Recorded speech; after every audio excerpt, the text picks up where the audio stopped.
Assalamu Walaikum. Hello friends, how are you?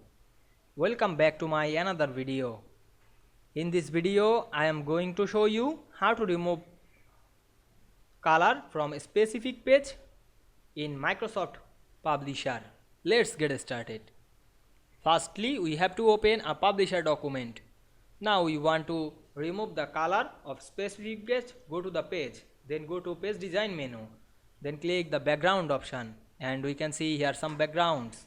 Now we select the no color option and go to the another page, and we can see we remove the background only specific page very easily.